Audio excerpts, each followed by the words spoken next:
I ended up getting prescribed one of these new GLP-1 medications, but realized right away that there's a real lack of ongoing support. I ended up building the companion app that I really needed, and then, yeah, it ended up being useful for a lot of other people as well. When you put the app out, did you need to market it in any way, or did you have to advertise it? It was kind of word of mouth on Reddit because people immediately started talking to each other about it and sharing screenshots. Because you really created an app that it came from a good, a noble place. As long as we are building a product that they find useful and valuable and, being responsive to their needs, then, a sizable percentage purchase enough of the premium subscriptions that we can keep the business going.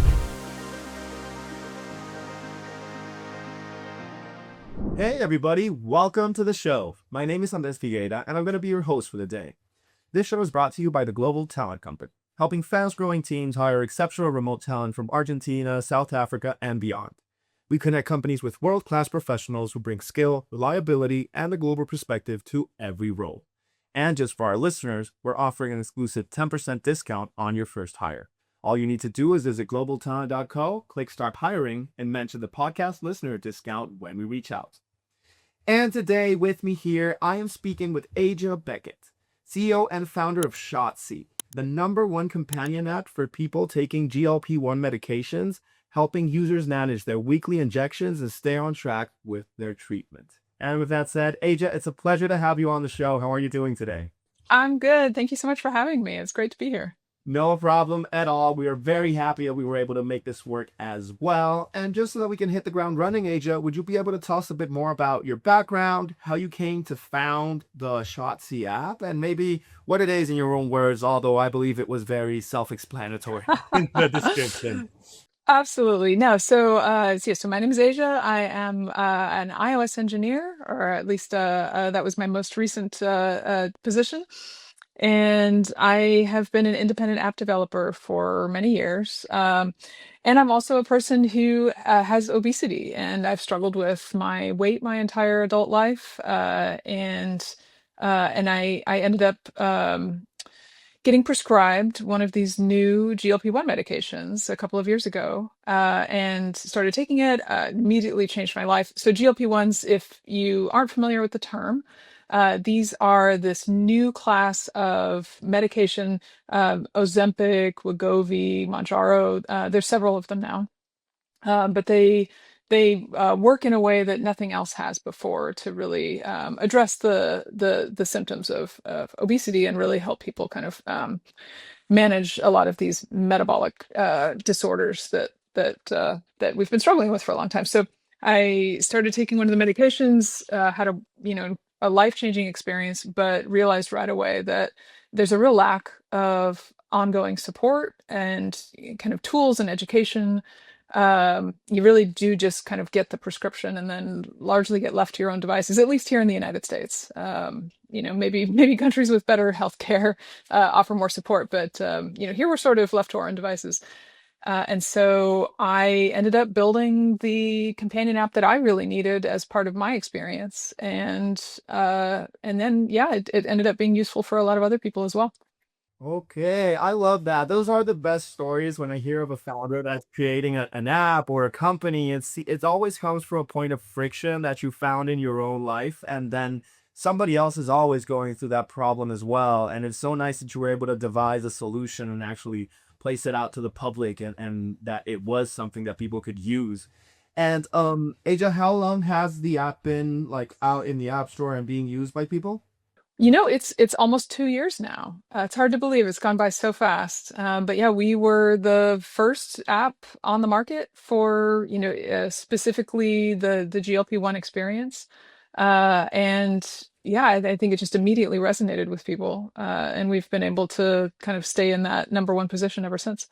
Wow, that's beautiful. And how many users does your app have? Do you have that kind of metric? Yeah, so we've had over 1 million downloads at this point. We've got hundreds of thousands of monthly active users. We have over 100,000 paying subscribers. It's a freemium product, but a lot of people choose to subscribe to the premium features. Um, And yeah, it's I think we're at the 25,000 5-star app reviews on the App Store in the US. So it's definitely found its audience. Wow, that's amazing. And I really love that it really addresses an issue that is common with people. And I know and I believe GLP-1 medications are for obesity, as you mentioned, and also diabetes too, if I'm not mistaken. They were originally for diabetes because, they really do yeah, address a lot of these, metabolic and kind of, blood sugar issues. But they found that, yeah, it really does have an incredibly positive effect on not just obesity, but also, I think kind of a surprising list of benefits. People are experiencing improvements with their sleep apnea and with their blood pressure and cholesterol. But then even things that are not necessarily related to even your physical health, but mental health. I know I've felt a lot of benefits kind of before and after starting this, and a lot of people report reductions in cravings for alcohol, cigarettes, even things like compulsive shopping. It seems to, yeah, it seems like they really interrupt that dopamine cycle and make it much easier to make good choices. Wow, that is so interesting. I had no idea that it worked also in that way. I thought it was more mainly for these like insulin type issues and Mm, more physical things like obesity or anything like that, but that yeah. is crazy. I And think there's a lot of really complex interrelated issues when you get down to it. it's true. And when you think about obesity as well, it might obviously it comes from things in the physical realm of the person, but it's also a bit of a compulsive behavior because you go and you Hmm. look for dopamine with food. So maybe Yeah. it's all what's it called, intertwined and connected. It does seem like we're learning more every day about, how our minds and bodies work. And these drugs are really helping us, really get I think a lot more knowledge and understanding about it. Wow, I love it. I love it. And Aja, is the app only available in the US or have you let it out worldwide and can anybody? Yeah, we're everywhere, almost everywhere. But yeah, no, it's available in 18 languages. We're on iOS and Android. And I mean, we have paying customers in 185 territories, I think. When the product works, it works and it speaks for itself because you don't even have to sell it. I people will just get it because they like it. Yeah, well, yeah, I think, it's obviously there's practical considerations. It's a weekly injection. You really benefit from practical, shot reminders and staying organized and just being able to have a record to show your doctor at your next appointment. But there's an emotional side of it that is also important for, especially for people who have struggled for a long time, like I have and maybe have been through a lot of failed experiences. There can be a lot of, it can just be a very emotional process. And, I think this app, even though it's, very much utility, there's something about it that, I think helps people understand what's happening to them and it helps them feel more confident that, this is not going to be another failure. Or this is not going to be another like, negative experience for them. No, I understand it. And it's as you mentioned it, it's a companion app that makes them feel safe and even maybe so a part of a community as well of everybody that's using the Shotsy app.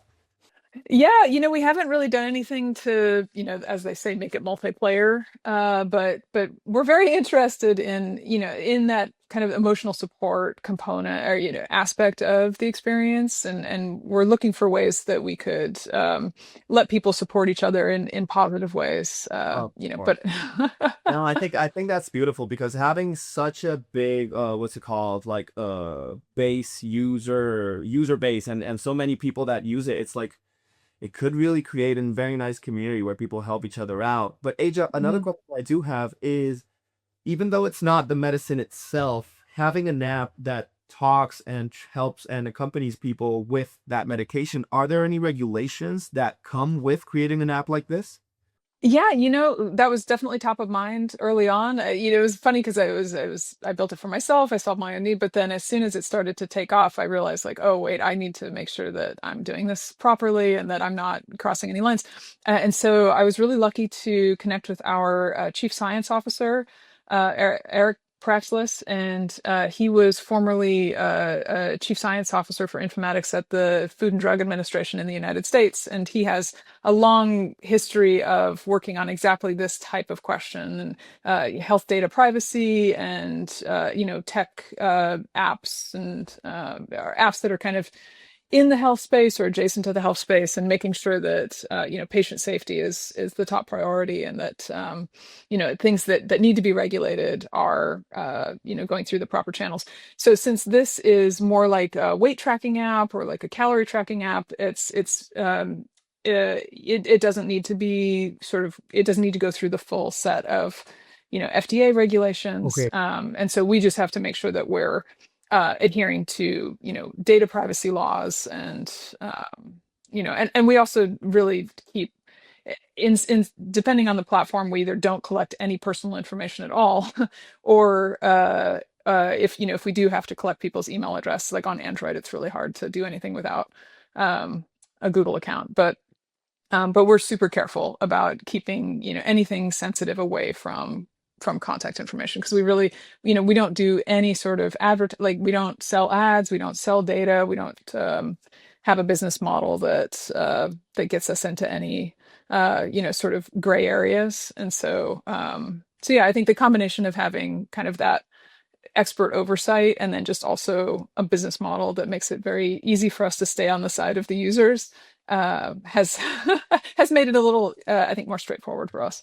No, I love that because that's what I was thinking when you were telling me the story. Like, I know HIPAA compliance is a big thing, and keeping things private for the users is the most important part. So I wasn't sure if you were asking them what they had or why they were using the GLP-1 medication, but all that info, it turns into something you need to safeguard, and it really turns into a database that if it leaks or anything like that, it could be a huge issue. But staying on the side of the user, I like that perspective, because you really created an app that is, it came from a good, a noble place. So it doesn't really need to be for getting data, selling it to people so they know what to do. It's like, it's really for the user. So that's really, it's really nice. It's really nice. Yeah, I mean, I think it's great when you're able to have a business like this where, the only group that we have to answer to is our user community. And so, as long as we are building a product that they find useful and valuable, and, being responsive to their needs, then, a sizable percentage purchase enough of the premium subscriptions that we can keep the business going. And it's a really, I think, good position to get to be in as a founder, because oftentimes there can be these competing interests where you have to start exploring these business models that can be less ideal, and we're fortunate that we just don't have to do that. I love it. I like, and I totally understand. And I believe you mentioned it a little bit before, Aja, but I was dying to know, when you put the app out, did you need to market it in any way, or did you have to advertise it, or did it just take off by itself due to its functionality and the problem it addressed? Yeah, that's a great question. I wouldn't say that I advertised it. I mean, I certainly didn't go buy any ads, or Hmm. start hiring influencers or anything. But I was a member of a Reddit community, one of the subreddits for the medication that I was taking. Okay. Just authentically, that's where I was getting a lot of my information as a new user, because there was, I didn't really have a doctor that was available for day-to-day questions. And honestly, I mean, as silly as it sounds, the community on Reddit was a helpful source of information. And so I was participating authentically. And then when I was looking for beta testers, that was where I posted, and then excitement started to build, I think, because of the beta test. And then a month later, I let people know. I made another post saying that it was live on the App Store, and that ended up being sort of the first channel Okay. for the app, was kind of word of mouth on Reddit, because people immediately started talking to each other about it, and sharing screenshots, and sharing it on their Facebook groups or whatever. And it just started to take off that way. I have a lot of experience with working with the App Store. Okay. I know a lot about sort of organic rankings on especially the Apple App Store, and so I had kind of a lot of those tools in my belt when I launched this, because Shotsy is my seventh app. Wow. Okay. Yeah. Yeah. So, I had some practice, and I had a lot of failed attempts. And so I knew a lot of what not to do. and especially when it comes to sort of that app store marketing side of things. And so I think that I was able to avoid a lot of those mistakes and kind of start off on the right foot. And actually, a lot of what was there on day one with screenshots and the purchase screen and the keywords and the title and everything, even the name, everything kind of worked well enough that we didn't really touch it for a long time. Wow, like I feel and I love this expression because I feel you got very lucky, but luck is when opportunity meets preparation. So you had everything under your belt and knew what to do, and then this app surged. And it's crazy how the organic marketing worked by itself via Reddit. I'm hearing your story and I'm like, AI would have gone crazy with this nowadays because they pull all their info from Reddit. So it could be a very different story and a lot more massive nowadays that if it all started in Reddit, it's just crazy. But the community in Reddit is one of the most faithful ones there is. So it's very nice that you were there and were able to get help beforehand and everything like that. I was astonished by the support. It was really incredible. Well, yeah, when it works, you know? The app speaks for itself. And Adra, another question I do have is how big is the team that you have helping you out with the Shotsy app? Because from what I understand for now, it's been mainly you and you creating the app, but with it getting so many more users and having grown, have you needed to grow the company as well? Oh yeah, absolutely. It's definitely not just me. So it was at first, but yeah, no, at this point we have a great team. We're still a small team, but I decided to raise some venture capital in our first year. And so just a pre-seed round, we brought in some money, largely because I could see that like this was going to be much bigger than I had initially expected. And I wanted to make sure that we had, kind of the resources to be able to maintain our position and reach more people. And so yeah, we are now a team of we have 5 full-time and then 4 contractors, and we are 100% remote, mostly based in the U.S. But I don't think none of us are in the same city. But yeah, we get to meet up often, so that's always fun. Wow, but it's a small and nimble team. I was expecting a bit more people, knowing the amount of users you mentioned you have. But when I think about it, and I know it's an app and all the experience you have, and don't even need to market it, it's like, okay, I get it that it can be an agile team, the one that you are, what's it called, the one that you're helping out and that is helping you out. And Aja, another question I do have after I talk about teams is that I would love to know how you have begun leveraging AI. If you can tell us about that, any particular uses within the app or to understand the data that you receive, or anything you can tell us. Yeah, so I think there's different aspects of incorporating AI into a company like this, right? And so for us, we have decided to incorporate it into our product development process. It's definitely been helping us get more efficient with software development. We're fortunate to have a lot of expertise on our, human expertise on our team, and so I think we're well positioned to be able to kind of put the guardrails around it that you need to have in order to leverage it. But we have seen our speed has really picked up since we've started to incorporate these tools. Just places where we were hitting a lot of bottlenecks, just being a small team and especially being able to do code reviews quickly. Like there's several places where we've just been able to speed up our process a lot more, which is wonderful because we're getting to ship features faster and be more responsive. Like that delay between receiving a customer support request and being able to actually ship a response to that in the app has gotten much shorter. So yeah, we're definitely making good use of it there. But I see other apps that are incorporating AI into the user experience in apps like these, and that's where we've drawn the line. I think um, I think it's been very useful as a software development tool, but I'm much more careful about it as something that speaks directly to users, especially because this is in a health context. And I think when it comes to privacy, when it comes to accuracy, and really not wanting to present anything that could be construed as medical advice, I just think it's really important to maintain a lot of control and quality assurance around the things that the users experience in the app. And it just does not feel like the right place for them to be talking to AI personally.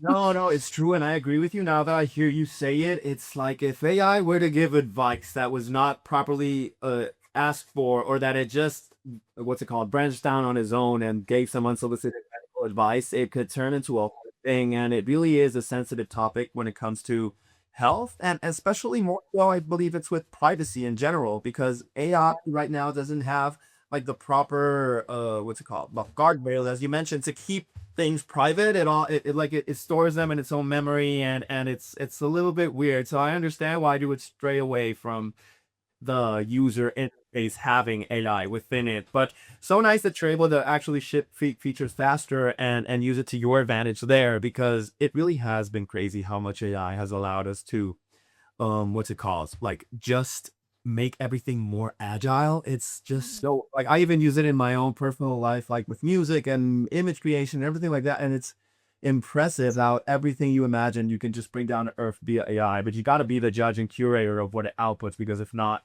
we're all lost. Oh yeah, absolutely. Yeah, I mean, there's no outsourcing taste and judgment. And especially for something, even with software, there's endless decisions about taste and what's appropriate, what's going to be understandable, what's actually going to benefit the users. And we do a lot of, yeah, there's a lot of tight controls around it, but yeah, it does get us to it lets us get to the part where we're being creative and making our own good decisions a lot faster. Exactly. It allows you to then focus on what matters most and allow that more of the legwork that used to be needed to be done by us. It can be done by AI. Just make sure you check it out, make sure it's Hmm. okay, and then you focus on whatever you want. Yeah. And Aja, another question I do have for you is, in terms of this year, 2026, we're already practically halfway through it. It's been a very fast Q1 and now Q2. What are your goals towards the end of this year? What would you like to have accomplished with the Shotsy app as the CEO? Yeah. Yeah, absolutely. Well, I think we're always working hard to, earn our number one position. We want to make sure that we continue to be the most trusted and useful everyday companion app for people who are taking these medications. Recently that's meant expanding it into, supporting kind of related things that people might be doing, and also supporting more of the new types of GLP-1s that are available. So now there's pills. And so we worked hard recently to make sure that we offer daily pill support in addition to the daily and weekly injections. But some of the things that we're working on now, I think, a lot of it is just we're very excited about the product development that we have in the next. I guess there's just this. Oh my gosh, yeah, we are almost halfway through with the year. It's wild. I know. Um, but yeah, we have a lot of new features and things that we're adding to the app, both iOS and Android. People love our charts, and we have lots more charts. People really want to be able to drill down into their data and see all of the different potential correlations. We do these estimated medication level curves that people find very helpful, because there's kind of a high-low cycle that happens between injections that can be very helpful to kind of visualize an estimate of where you're at in that process. And then people, once they have that, they want to be able to see, like, well, how does my calorie intake get impacted by that, or like how do my side effects get impacted by that? And they love crunching the numbers, and so the more charts we give them, the better. Um, and then, yeah, like I said, we're interested in ways of finding ways for them to connect with each other in ways that are positive and supportive, and kind of make you feel less alone in this journey. So yeah, there's lots of things that I think our favorite thing to do. I know this is we're mostly talking about marketing, but we really do love to kind of just stay heads down and work on the product too. I love it, but that is also a type of marketing in and of itself, because you don't need to be paying for vanity metrics or paying for ads, because when you're doing the proper work for such a noble cause, it just markets itself. And that is also an experience that needs to be talked about. But with that said, Aja, I really appreciate your time for hopping on the show with us and telling us everything about the Shotsy app, how you got there, where you are, and where you're going. I'm certain that you'll keep on creating features and making the best app possible. So really appreciate your time. Awesome. Thanks so much. Really appreciate it. And yeah, if anybody's interested, then yeah, please take a look for it. It's on the App Store and Play Store, and yeah. Of course. So if you're using any GLP-1 medications, you heard it here first from Asia, App Store, Google Store, just make sure you go there and check it out and download it and give your reviews and give it 5 stars always, please, on my behalf. Awesome. All But right. Thank you so much. no problem at all, Asia. And to anybody who is here listening to us, we really appreciate you hopping on the show with us as well to hear about all the different personalities we're talking to and learning about all the industries that we are seeing as well. So with that said, have a good one.